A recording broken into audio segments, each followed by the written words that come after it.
मुहिब वतन कमांडोज की एक सनसनीखेज दास्तान जो दिफाई वतन के साथ साथ वादी कश्मीर को भारतीय दरिंदगी से बचाने के लिए पिछली 7 दहाइयों से मुसलसल दुश्मन के सीने पर मोंग दल रहे हैं। कहानी की तरफ बढ़ने से पहले आपसे गुजारिश है कि चैनल को सब्सक्राइब कीजिए और वीडियो को लाइक कीजिए। आइए कहानी की तरफ चलते हैं। उसने दलारी से कहा, मेरा ख्याल है अब तुम्हें आराम करना चाहिए। दलारी इमरान की तरफ देखकर मुस्कुराई, कहने लगी, तुम समझते हो कि मैं बहक रही हूँ। नहीं, ऐसी बात नहीं है। मुझे अपने गुनाह याद आ गए हैं। अब मैं अपने कमरे में जाकर सुबह तक अपने भगवान से रोकर प्रार्थना करूंगी कि वो मेरे पाप माफ कर दे। इसके बाद बोतल, ग्लास और थर्मस वहीं मेज पर पड़ी रहने दी और सिगरेट का पैकेट उठाकर कमरे से निकल गई।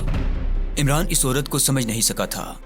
हकीकत यह है कि उसे इतनी फुर्सत ही नहीं मिली थी कि वो उसे समझने में अपना सर खपाए। वो जितनी जल्दी हो सके वहां से निकलकर दिल्ली हाजी साहब के पास पहुंचना चाहता था, लेकिन पुलिस ने इलाके की नाकाबंदी कर रखी थी। उसे कम से कम एक दिन और वहां गुजारना था। उसने टेबल लैंप ऑफ किया और लेटकर आंखें बंद कर ली। अगले दिन वो दिन चढ़े उठा। उसने सबसे पहले मेज पर निगाह डाली। मेज पर से शराब की बोतल, थर्मस और गिलास गायब था। दीवार पर लगा हुआ क्लॉक दिन के 10 बजा रहा था। बेडरूम की खिड़की के जालीदार पर्दे में से धूप अंदर आ रही थी। इमरान ने उठकर मुंह हाथ धोया और सोफे पर बैठ गया। थोड़ी देर बाद मुलाजिमा ने आकर पूछा, नाश्ता ले आऊं बाबूजी? इमरान ने कहा, हाँ ले आओ। छोटी बीबी जी कहाँ हैं? मुलाजिमा ने कहा, वो सो रही हैं, और चली गई। इमरान को इसी जवाब की तवक्का थी। नाश्ते के बाद इमरान बेडरूम में बैठा रहा। दोपहर के खाने के बाद दलारी उसके पास आई। उसकी आंखें रात भर की जागी हुई थी, लेकिन बज़ाहिर वो बिल्कुल चाकू चौबंद थी। कहने लगी, रात मैंने तुम्हें बहुत बोर किया, तुम मुझे क्षमा कर देना। इमरान ने कहा, तुमने बिल्कुल बोर नहीं किया, बल्कि बड़ी अच्छी अच्छी बातें की थी। सच कहते हो? दलारी ने ताज्जुब से पूछा। इमरान बोला, बिल्कुल सच कह रहा हूँ।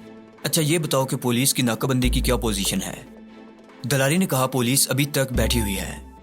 चंदनपुर बंगाल से मेरे एक जबरदस्त प्रेमी यानी आशिक टेकम चंद जी अभी थोड़ी देर पहले मेरे यहाँ आए हैं। वो कह रहे थे कि सिविलियन पुलिस के साथ अब इस इलाके में मिलिट्री इंटेलिजेंस भी फैल गई है। पुलिस को एक मुखबर ने बताया है कि 2 कश्मीरी मुजाहिद इस इलाके में छुपे हुए हैं। इमरान बोला, फिर तो मेरे लिए बाहर निकलना और मुश्किल हो जाएगा। दलारी ने कहा, मैं कुछ दिनों के लिए अपने आशिक टेकम चंद के साथ चंदनपुर बंगाल जा रही हूँ। वहाँ मुझे देवी भद्रकाली जी के मंदिर में तपस्या भी करनी है। तुम मेरे साथ कुछ दिनों के लिए चंदनपुर क्यों नहीं चले जाते? क्योंकि भोपाल से दिल्ली तक का सारा इलाका पुलिस और मिलिट्री इंटेलिजेंस ने अपनी सख्त निगरानी में ले रखा है। ये भी मेरे प्रेमी टेकम चंद जी ने बताया है। अकेले यहाँ से निकल भी जाओगे तो दिल्ली के रास्ते में पुलिस तुम्हें पकड़ लेगी। इमरान ने कहा, तो क्या तुम्हारे टेकम चंद के साथ पुलिस मुझे नहीं पकड़ेगी? दलारी ने कहा, लाला टेकम चंद जी बहुत बड़े फौजी कंट्रैक्टर हैं। उन्हें फौज के बड़े बड़े ठेके मिलते हैं। वो रहने वाले तो जालंधर के हैं, लेकिन पिछले 25-30 साल से बंगाल में फौजी ठेकेदारी कर रहे हैं। उनका एक बंगला जालंधर में है और एक बंगला कलकत्ते में है, और एक छोटा सा बंगला उन्होंने कलकत्ते से 50 मील दक्कन की तरफ सुंदरबन के करीब मालिक घाट में बना रखा है। उम्र 50 के करीब है, मगर अभी तक अय्याशी करने से बाज नहीं आ रहे। बीवी सूरगबाश हो चुकी है, औलाद कोई नहीं है। बस जो कमाते हैं गाने वालियों और अपनी अय्याशियों में लुटा देते हैं। मेरे पुराने आशिकों में से हैं। बंगाल से जब कभी बंबई की तरफ जाते हैं तो रास्ते में एक दिन बल्कि एक रात के लिए भोपाल मेरे पास जरूर ठहरते हैं। इमरान ने कहा, तुमने मुझे टेकम चंद जी की पूरी लाइफ हिस्ट्री बता दी है। मुझे इससे कोई दिलचस्पी नहीं। मुझे ये बताओ कि ये मेरी क्या मदद कर सकते हैं? दलारी कहने लगी, वही मैं तुम्हें बताने वाली थी। लाला टेकम चंद के पुलिस, फौज और मिलिट्री इंटेलिजेंस के बड़े बड़े अफसरों से दोस्ताना ताल्लुकात हैं। उन्हें मिलिट्री इंटेलिजेंस की तरफ से एक खास कार्ड मिला हुआ है, जिसे दिखाकर वो फौज के हसास इलाके में भी जाते हैं और उन्हें कोई नहीं पूछता। तुम उनके साथ होगे तो पुलिस तुम पर हाथ नहीं डाल सकेगी। इमरान ने कहा, वो तो दुरुस्त है, लेकिन मैं उनके साथ चंदनपुर जाकर क्या करूंगा?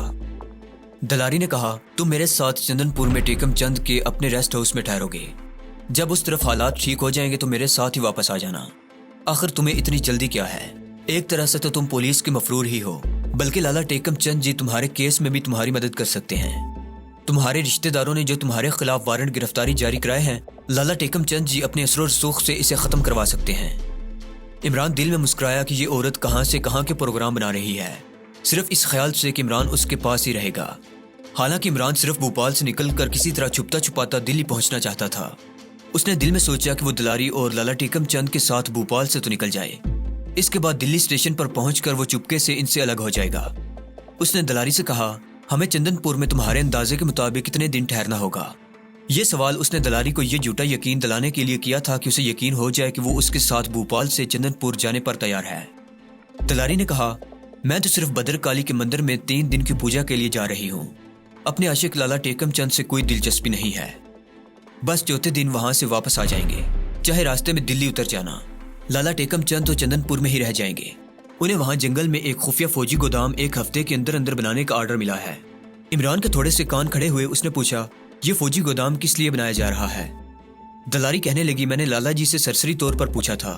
कहने लगे कि कारगिल में लड़ाई की वजह से अग्नि मिसाइल की पूरी डिटैचमेंट इस गोदाम में रखी जा रही है। यहाँ दहशत गर्दी का खतरा नहीं। अगर पाकिस्तान और इंडिया में जंग छिड़ गई तो अग्नि मिसाइल अपनी तयशुदा जगहों पर पहुंचा दिए जाएंगे। इमरान संभल कर बैठ गया। अपने कमांडो ऑपरेशन का एक बहुत बड़ा टारगेट उसके सामने आ गया था। अब उसके वापस दिल्ली जाने का फिलहाल सवाल ही पैदा नहीं होता था। उसने उसी वक्त दलारी के साथ चंदनपुर जाने का फैसला कर लिया, मगर दलारी पर उसने अपना फैसला जाहिर ना किया, बल्कि उल्टा दलारी से कहा, वो तो ठीक है दलारी, मगर मैं अगर तुम्हारे साथ चंदनपुर गया भी तो 3 दिन से ज्यादा वहां नहीं ठहरूंगा। ये 3 दिन भी इसलिए ठहरूंगा कि तुम मेरे साथ होगी। दलारी ने मुस्कुराते हुए पूछा, क्या तुम सच कह रहे हो? इमरान ने फौरन जवाब दिया, तो और क्या, झूठ बोल रहा हूं। इमरान इत्तफाकात ज़माना पर हैरान भी हुआ और खुश भी हो रहा था। चंदनपुर में इंडियन मिलिट्री हाई कमांड खुफिया तौर पर अग्नि मिसाइल के जिस जखीरे को स्टोर कर रहा था, उसके बारे में उसे कभी इल्म नहीं हो सकता था। वो इस प्रोजेक्ट का पूरा पीछा करना चाहता था और कोई मौका तलाश करके इसे तबाह करना अब उसका फर्ज बन चुका था। इस सिलसिले में वो दलारी से झूठी मोहब्बत जताने के अलावा उसके आशिक और मिलिट्री कंट्रैक्टर लाला टेकम चंद से खुद भी मिलना चाहता था। अब ये जरूरी हो गया था ताकि उससे बातों ही बातों में इस प्रोजेक्ट के मुतालिक मजीद मालूमात हासिल की जा सके। उसने दलारी से कहा, ये तुम्हारे प्रेमी लाला टेकम चंद बड़े रंगीन मिजाज आदमी लगते हैं। दलारी ने कहा, वो थोड़ी देर के लिए भोपाल के फौजी हेडक्वार्टर किसी काम से गए हैं। दोपहर के खाने पर आ जाएंगे, मैं तुम्हें उनसे मिलाऊंगी। बड़े सीधे आदमी हैं, अपनी दौलत का उन्हें जरा भी गरूर नहीं है, बस मुझ पर जान देते हैं। इमरान ने मुस्कुराकर कहा, अब तो दलारी मैं भी तुम पर जान देने लगा हूँ। तुम सचमुच बड़ी दिलेर औरत हो। मैंने इतनी थोड़ी सी मुलाकात में तुमसे बहुत कुछ सीखा है, लेकिन एक बात है। वो क्या? दलारी ने खुश होकर पूछा। इमरान ने कहा, लाला जी से तुम मेरा तारुफ हिंदू नाम चंद्रपाल से ही कराना। मेरा मतलब है कि मुझे मुसलमान जाहिर करने की कोई जरूरत भी नहीं है। दलारी बोली, ये तुम ना भी कहते तो मैंने तुम्हारा तारुफ चंद्रपाल के नाम से ही कराना था। घर में मैंने तुम्हें हिंदू नाम से जाहिर किया है, तो लाला जी के आगे मुसलमान कैसे जाहिर कर सकती हूँ? यह तो सिर्फ मुझे मालूम है कि तुम मुसलमान हो। अब मैं चलती हूँ। मेरा आशिक मुर्ग पुलाव बड़े शौक से खाता है। मैं तो विष्णु हूँ, मगर वो अय्याश आदमी है। शराब पीकर मुर्ग पुलाव ही खाता है। चल कर तैयारी करती हूँ। दलारी जाने लगी तो इमरान ने अपनी नकली दोस्ती को असली रंग देने के लिए दलारी का हाथ पकड़कर चूम लिया। दलारी का चेहरा खुशी से खिल उठा। उस औरत को वाकई इमरान से पहली नजर में ही प्यार हो गया था। यह भी तकदीर का एक चक्कर था। दोपहर को दलारी का आशिक जाद फौजी ठेकेदार लाला टेकम चंद आ गया। वो टैक्सी में आया था और अपने साथ दलारी के लिए फल फ्रूट और एक रेशमी साड़ी भी बतौर तोहफे खिलाया था। दलारी ने इमरान का उससे तारुफ कराया। कहने लगी, टेकम चंद जी, ये चंद्रपाल है, मेरी दुबई वाली बड़ी फूफो का बेटा है। 6-7 साल के बाद दुबई से भारत आया है। देवी भद्रकाली का ये भी बालिका है। ये भी हमारे साथ चंदनपुर देवी जी के दर्शनों को जाएगा। लाला टेकम चंद ने बड़ी गर्मजोशी के साथ इमरान से हाथ मिलाया और बोला, जरूर लाला जी, मुझे बड़ी खुशी होगी। देवी जी के दर्शन तो बड़ा शुभ काम है। दलारी ने अपनी मौसी और मुलाजमा की मदद से मुर्ग पुलाव के साथ सब्जी की भी 2-3 डिशें बनाई थी। मेज खूब सजी हुई थी। लाला टेकम चंद की उम्र दलारी ने 50 के करीब बताई थी, लेकिन अय्याशियों की वजह से वो 60 साल का बूढ़ा लग रहा था। सर गंजा हो गया था। कनपट्टियों के बाल खजाब लगाकर काले किए हुए थे। शराब नोशी की वजह से तुंद बाहर को निकली हुई थी, लेकिन चेहरे पर बच्चों ऐसा भूलपन था। सादा और कुशादा तबीयत का आदमी लगता था। इमरान ने लाला जी से कहा, लाला जी की तारीफ तो बहुत सुनी थी, इनसे मिलने की बड़ी इच्छा थी, भगवान ने आज पूरी कर दी। लाला टेकम चंद ने अपना सोने की अंगूठी और सोने की चेन वाला हाथ अपने सर पर फेरते हुए कदरे शर्मा कर कहा, चंद्रपाल जी, मैं तो दलारी जी का दास हूँ। ये मेरा सम्मान करती हैं, मेरी इज्जत बढ़ाती हैं, इनकी मेहरबानी है। दलारी ने कहा, लाला जी आप बड़े अच्छे आदमी हैं, इसमें कोई शक नहीं है। दलारी ने मेज पर रखी हुई बियर की बोतलों में से एक बोतल उठाकर खोली और लाला जी के गिलास में डालने लगी। लाला जी ने कहा, चंद्रपाल जी को भी डालें। दलारी ने कहा, चंद्रपाल विष्णु है, ये ना शराब पीता है ना बियर पीता है, इसकी किस्मत में देवताओं का सूम रस नहीं है। दलारी ने खुद लाला जी की प्लेट में डिश में से मुर्ग पुलाव निकाल कर डाल दिया। लाला जी बोले, पुलाव तो दलारी जी पर बनाना खत्म है। मैंने बम्बई के ताज महल होटल में भी ऐसा मुर्ग पुलाव नहीं खाया। दलारी कहने लगी, लाला जी आपके प्रेम ने मेरे अंदर ये खूबी पैदा की है। लाला जी बच्चों की तरह शर्मा गए और फिर बियर का पूरा गिलास अपनी तुंद में डेलने के बाद खाने में जुट गए। इमरान को अफसोस था कि चूंकि उसे विष्णु जाहिर किया गया था इसलिए वो सिवाय सब्जी के और कुछ नहीं खा सकता था। खाने के दौरान इधर उधर की बातें होती रहीं। लाला टेकम चंद ने बियर की पूरी 2 बोतलें चढ़ा ली थी और डट कर मुर्ग पुलाव की 2 डिशें खा ली थी। बियर को उसने पानी की तरह पिया और उसको जरा भी नशा नहीं हुआ था। वाकई बिला नोश आदमी था। इमरान ने बातों ही बातों में लाला जी से कश्मीर का जिक्र छेड़ दिया। ऐसा उसने जानबूझकर किया था। कहने लगा, भगवान की दया से कारगिल सेक्टर में हमारी सेना को बड़ी सफलता मिल रही है। भगवान ने चाहा तो हम मुजाहिदीन से कारगिल की चोटी वापस ले लेंगे। लाला जी बोले, मेरी कारगिल सेक्टर के 1-2 ब्रिगेडियरों से मुलाकात हुई थी। वो कह रहे थे कि इस बार हम पीछे नहीं हटेंगे, खा पाकिस्तान के साथ पूरी ही जंग क्यों न छिड़ जाए। इमरान ने कहा, जंग छिड़ गई तो पाकिस्तान जरूर एटम बम चला देगा। लाला जी सिगरेट सुलगाते हुए बोले, हम भी एटम बम चला देंगे। हमारे पास भी एटम बम मौजूद है और हमारी फौज ने अग्नि मिसाइलों पर वार हेड भी लगा दिए हैं। इमरान ने बात आगे बढ़ाते हुए कहा, पाकिस्तान के पास भी एटमी मिसाइल हैं, बल्कि उसके एक वजीर ने एक बार कहा था कि हमारे मिसाइल मद्रास तक निशाना लगाएंगे। लाला टेकम चंद ने बड़ा सा डकार मारते हुए मुस्कुरा कर कहा, चंद्रपाल जी, ये कह देना आसान है, पाकिस्तान के मिसाइल इतनी दूर तक नहीं पहुंच सकते। इमरान ने मजीद करीते हुए पूछा, हमारे अग्नि मिसाइल की रेंज कितनी होगी लाला जी? आपको तो सब कुछ मालूम होगा। लाला जी अपनी तारीफ सुनकर फूल गए। कहने लगे, चंद्रपाल जी, चंदनपुर के जंगल में खुफिया गोदाम बनाने का मुझे जो ठेका अपनी फौज ने दिया है उसमें भगवान आपका भला करे, कुछ नहीं तो 1000 अग्नि मिसाइल स्टोर किए जाएंगे और हर मिसाइल के आगे एक छोटा सा एटमी पॉइंट लगेगा जिसको वार हेड कहते हैं। वार हेड भी स्टोर में साथ ही डंप किए जाएंगे। इनमें से हर अग्नि मिसाइल की रेंज अपने लॉन्चिंग हेड से 2500 मील तक होगी। ये अग्नि मिसाइल 1 घंटे के नोटिस में पाकिस्तान की सरहदों के साथ लगा दिए जाएंगे। तुम खुद ही कहोगे कि क्या इनकी मार से पाकिस्तान का कोई शहर बच सकेगा? इमरान ने दिल में अग्नि मिसाइल को गाली दी और ऊपर से कहा, बिल्कुल नहीं लाला जी, बिल्कुल नहीं। लाला जी बच्चों की तरह हंसने लगे। दलारी अंदर से कॉफी की चैनक लेकर आ गई। कहने लगी, लाला जी तो मुर्ग पुलाव के बाद कॉफी जरूर पीते हैं। चंद्रपाल जी, तुम्हारे लिए चाय बनवाऊं कि कॉफी चलेगी? इमरान ने कहा, मैं कॉफी दोपहर के भोजन के बाद बड़े शौक से पीता हूँ। इमरान ने चंदनपुर वाले टारगेट के बारे में इस फौजी ठेकेदार लाला टेकम चंद से जितनी मालूमात हासिल करनी थी वो कर ली थी। अब उसे चंदनपुर जाकर मौका देखना था, टारगेट का मुशाहिदा करना था। यह भी मालूम करना बाकी था कि चंदनपुर के जंगल वाला फौजी गोदाम तैयार हो चुका है या वहां पहुंचकर इस पर काम शुरू होगा। जब इमरान ने लाला टेकम चंद से यह सवाल पूछा तो वो बोला, सारा काम तैयार है, बस मेरे पहुंचने की देर है। इसके फौरन बाद फौजी कानवाई अग्नि मिसाइल लेकर आना शुरू हो जाएंगे। ज्यादा लंबा काम नहीं है, एक रात में मिसाइल स्टोर में डंप कर दिए जाएंगे। दलारी को मुखातिब करते हुए इमरान ने पूछा, दलारी जी, कल हम कौन सी गाड़ी पकड़ेंगे? दलारी जी ने लाला जी की प्याली में कॉफी के बाद क्रीम डालते हुए कहा, दिन के 11 बजे वाली ट्रेन ठीक रहेगी। क्यों लाला जी? लाला जी सिगरेट बुझाते हुए बोले, यही ट्रेन ठीक रहेगी। सुबह 9 से 10 बजे तक मुझे थोड़ी देर के लिए भोपाल मिलिट्री हेडक्वार्टर भी जाना है। दलारी ने पूछा, आप 10 बजे वापस आ जाएंगे ना? लाला जी ने कॉफी का घूंट भरने के बाद कहा, बिल्कुल आ जाऊंगा दलारी जी, बिल्कुल आ जाऊंगा। दलारी ने कहा, बस ठीक है। ट्रेन का भोपाल से चलने का टाइम 11:05 है। अगर आप फौजी हेडक्वार्टर में 10 मिनट लेट भी हो गए तो कोई फर्क नहीं पड़ेगा। लाला जी बोले, नहीं, मुझे ज्यादा देर नहीं लगेगी वहां। दोपहर के खाने के बाद लाला टेकम चंद ब्रीफकेस उठाकर अपने किसी जरूरी काम के लिए चल दिए। टैक्सी बाहर ही खड़ी थी। ये टैक्सी उन्होंने दिन और रात के लिए ले रखी थी।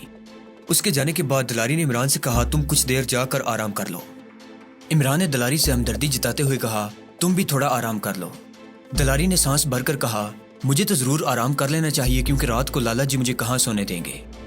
एक कमांडो जब अपने मिशन पर हो तो उसे सोने का ना तो ख्याल रहता है और ना सोने का कोई वक्त होता है। चुनांचे इमरान को जो थोड़ा बहुत वक्त मिलता वो थोड़ी बहुत नींद कर लेता था। जब से वो हाजिर सर्विस में आया था दोपहर को कुछ देर के लिए सोना तो बिल्कुल भूल गया था। अब उसे सिवाय चंदनपुर जाने वाली ट्रेन का इंतजार करने के और कोई काम नहीं था। चुनांचे वो कुछ देर के लिए कमर सीधी करने को लेट गया। अब जो सोया तो रात की 8 बजे के करीब उसकी आंख खुली। उसे जागा हुआ देखकर दलारी उसके कमरे में आ गई। कहने लगी, तुम बड़ी गहरी नींद सो रहे थे, मैंने तुम्हें नहीं जगाया।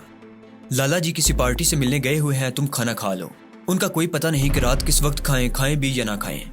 मेरे यहाँ आकर वो जो रात बसर करते हैं वो उनके पीने पिलाने की रात होती है। मुझे उनके साथ ही रहना पड़ता है। मैं तुम्हारे लिए यही खाना भेज देती हूँ। इमरान ने बड़ी मोहब्बत के साथ कहा, तुम भी थोड़ा बहुत खा लेना, मैं नहीं चाहता कि तुम भूखी रहो। दलारी ने मुस्कुरा कर कहा, तुम कहते हो तो तुम्हारे साथ थोड़ा सा खा लूंगी, मैं अभी आई। वो उठकर चली गई। इमरान अब उसके साथ जितना उससे हो सकता था मोहब्बत का इजहार करना चाहता था। جو ٹارگٹ اس کے سامنے اچانک آ گیا تھا اس کے باعث اب اپنی حکمت عملی تبدیل کرنے کی ضرورت تھی، لیکن یہ اظہار محبت وہ ایک حد کے اندر رہ کر کرنا چاہتا تھا۔ دلاری خود کھانے کا تشت اٹھائے بیڈ روم میں آ گئی۔ عمران نے کہا، نوکرانی سے کہا ہوتا تم نے کیوں تکلیف کی؟ دلاری نے ٹرے میز پر رکھتے ہوئے کہا، تمہاری سیوا کر کے مجھے خوشی ہوتی ہے۔ کھانا کھاتے ہوئے دونوں باتیں بھی کرتے رہے۔ دلاری کہنے لگی، اس راز کو مجھے آخر وقت تک لالا جی سے چھپانا ہوگا کہ تم ہندو نہیں ہو، مسلمان ہو۔ تم بھی اس بات کا خیال رکھنا، تمہاری کسی حرکت کسی بات سے یہ ظاہر نہیں ہونا چاہیے کہ تم مسلمان ہو۔ عمران نے کہا، میں اس کا پورا خیال رکھوں گا۔ دلاری بولی، مجھے بڑی خوشی ہے کہ تم چندر پور میرے ساتھ رہو گے۔ سچ تو یہ ہے کہ میں نے یہ پروگرام ہی اس لیے بنایا ہے کہ تم میرے ساتھ رہو گے، باقی تم فکر نہ کرو، ہم زیادہ سے زیادہ ایک ہفتہ ہی وہاں رہیں گے۔ اتنی دیر میں اس علاقے میں پولیس کی نگرانی بھی کم ہو جائے گی اور تم آسانی سے اپنے گھر بمبئی یا دلی جہاں جانا چاہو جا سکو گے، بلکہ میں خود تمہیں چھوڑ آؤں گی۔ عمران کو اتنے دن ہر حالت میں چندن پور رہنا تھا جب تک کہ اس کا مشن پورا نہیں ہو جاتا۔ اسے اب نہ دلاری سے کوئی واسطہ تھا اور نہ ٹیکم چند سے کوئی دلچسپی تھی۔ اس کا مشن تو اگنی میزائل کے اس ذخیرے کو تباہ کرنا تھا جن کا نشانہ کشمیری مجاہد اور پاکستان تھا۔ دلاری 10 بجے تک عمران کے پاس ہی بیٹھی باتیں کرتی رہی۔ کافی بھی اس نے وہیں منگوا کر پی۔ کوئی 10:15 بجے کے قریب باہر ٹیکسی آ کر رکی۔ دلاری اٹھتے ہوئے بولی، لالا جی آ گئے ہیں، اب تمہاری میری ملاقات صبح ہوگی۔ میں لالا جی کو کہہ دوں گی کہ تم ان کا انتظار کر کے سو گئے ہو۔ تم بیڈ روم کی بتی بجھا کر بے شک سو جانا، ہاں دروازے کے اندر سے چٹخائی نہ لگانا۔ عمران نے پوچھا، وہ کیوں؟ دلاری نے بڑی دل ربانی سے مسکراتے ہوئے کہا، میں تمہارے درشن کرنے ہو سکتا ہے کسی وقت رات کو آ جاؤں، کیا تمہیں میرا آنا اچھا نہیں لگتا؟ عمران نے فوراً جواب دیا، کیوں نہیں، اچھا لگتا ہے، بڑا اچھا لگتا ہے، میں دروازے کو چٹخنی نہیں لگاؤں گا۔ دلاری نے عمران کا ہاتھ اپنے ہاتھ میں لے کر دبایا اور مسکرا کر کمرے سے نکل گئی۔ اس کے جانے کے بعد عمران نے اپنا سر پکڑ لیا اور آسمان کی طرف منہ کر کے بولا، یا اللہ مجھے اس کڑے امتحان سے نکال لینا۔ اس نے بیڈ روم میں آ کر سوئچ آف کر دیا۔ بیڈ روم میں اندھیرا چھا گیا۔ وہ بستر پر لیٹ گیا۔ بیڈ روم میں اندھیرا ہوتے ہی باہر کی اکا دکا روشنیوں کا عکس سا کمرے میں پڑنے لگا تھا اور اندھیرے میں چیزیں دھندلی دھندلی نظر آنے لگی تھی۔ عمران نے آنکھیں بند کر لیں اور سونے کی کوشش کرنے لگا، مگر نیند ابھی اس سے کوسوں دور لگتی تھی۔ مکان کے دوسرے کمروں میں سے کبھی کبھی دلاری کی موسیقی یا ملازمہ کی آواز آ جاتی تھی۔ ایک دو دفعہ لالا جی کے کہکے کی آواز بھی سنائی دی تھی۔ معلوم ہو رہا تھا کہ محفل نو نوش جم چکی ہے۔ عمران کو اس محفل سے کوئی دلچسپی نہیں تھی۔ وہ اپنے آئندہ کے مشن کے بارے میں غور کرنے لگا۔ اس وقت اسے اپنے ساتھی کمانڈو جبران کی اشد ضرورت محسوس ہو رہی تھی۔ جبران کے ساتھ آگے چل کر وہ اس مشن میں پیش آنے والی بعض مجبوریوں اور مشکلوں پر قابو پا سکتا تھا، لیکن وہ مایوس نہیں تھا۔ اس نے دل میں فیصلہ کر رکھا تھا کہ خواہ اسے اپنی جان کیوں نہ قربان کرنی پڑ جائے، اگنی میزائل کے ذخیرے کو ہر حالت میں تباہ کرنا ہے۔ موقع پر پڑنے والی بعض ضرورتیں وہ دلاری کی مدد سے پوری کر سکتا تھا۔ یہ عورت دلاری بھی اسے محض اتفاق سے مل گئی تھی، لیکن اب اس کے بہت کام آ رہی تھی۔ دلاری کے بارے میں سوچتے سوچتے آخر اسے نیند آ گئی۔ حیرت کی بات ہے کہ خواب میں بھی اس نے دلاری کو دیکھا کہ ہندوستان کے قدیم مندروں کی دیوداسیوں والا نیم اریاں لباس اس نے پہن رکھا ہے۔ وہ ایک بہت بڑے مندر میں اکیلی مورتی کے آگے کھڑی ہے۔ اس کے ہاتھ میں پھولوں کی مالا ہے، پھر وہ مورتی کے آگے رقص کرنے لگتی ہے۔ عمران ایک طرف بیٹھا ہے اور اسے دیکھ رہا ہے۔ دلاری پھولوں کا ہار ہاتھوں میں لیے مورتی کے آگے رقص کرتے ہوئے اچانک مڑ کر عمران کو دیکھتی ہے اور ہار مورتی کی بجائے اس کے گلے میں ڈال دیتی ہے۔ پھر عمران کی آنکھ کھل جاتی ہے۔ آنکھ کھلتے ہی وہ بستر پر اٹھ کر بیٹھ گیا۔ اس نے کلمہ پڑھ کر اپنے چہرے پر ہاتھ پھیرا اور بڑبڑایا، کیا واہیات خواب تھا، مجھے ایسا خواب کیوں آ گیا؟ کھڑکی میں سے کمرے میں باہر کی دھیمی سی روشنی آ رہی تھی۔ اس نے سرہانے کو پھر سے ٹھیک کیا اور لیٹ کر سونے کی کوشش کرنے لگا، مگر نیند جیسے غائب ہو گئی تھی۔ اس نے ٹیبل لیمپ روشن کر کے گھڑی پر نگاہ ڈالی۔ رات کے 2:15 بج رہے تھے۔ ابھی کافی رات باقی تھی۔ اس نے ٹیبل لیمپ آف کیا اور دوبارہ لیٹ گیا۔